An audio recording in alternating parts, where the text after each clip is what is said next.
ৰাতিপুৱা উঠিয়েই গ্ৰিলৰ তালাটো খুলিলোঁ, গ্ৰিলৰ তালাটো খুলি উঠি বাইকবিলাক ছাইড কৰিলোঁ। বাইকবিলাক ছাইড কৰিলে জেগাখিনি অলপ ফ্ৰী হয়। বাইকবিলাক ছাইড কৰি উঠি মই ভাত খালোঁ, গাখীৰ কল চেনি এনেদৰে ভাত খালোঁ। ধুনীয়াকৈ ভাত তাত খালোঁ। ভাত তাত খাই উঠি দাদাহঁতৰ ঘৰত গ'লোঁ, যাই কলিং বেলটো টিপি দিলোঁ।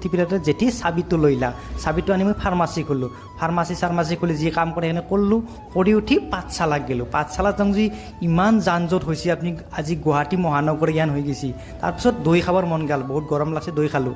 দৈটো খাই ইমান টেষ্টি লাগিল আৰু ইমান মিঠা আছিল। দৈ চৈ খাই উঠি মই আমাৰ ফাৰ্মাচীত আজি গ্ল'চেন লগাব, দেখিছেনে এইবিলাক গ্ল'চেন লগোৱা মানুহ আহিছে। ৰাতি হৈছে দেচোন, এইবিলাক বহুকেইজন ডাক্তৰ আছে। আপোনালোকৰ যদি কিবা ৰোগ থাকে আমাক জনাব। ধুনীয়াকৈ আমাৰ গ্ল'চেন লগাই আছে, দেখিছেনে? এই গ্ল'চেন কাৰেণ্টৰ কাম আছে আৰু কাৰেণ্টৰ কাম কৰাৰ কাৰণে ধুনীয়াকৈ আহিলাক আৰু ধুনীয়া গ্ল'চেন জ্বলিয়ে গ'ল, দেখিছেনে? আগৰ পৰা পিছৰ পৰা মই আপোনালোকক গ্ল'চেন এখন দেখুৱাই দিছোঁ, দেখিছেনে? এইবিলাক আৰু ৰাতিৰ দৃশ্য এইটোৱে আছিল এটা মিনি ব্লগ।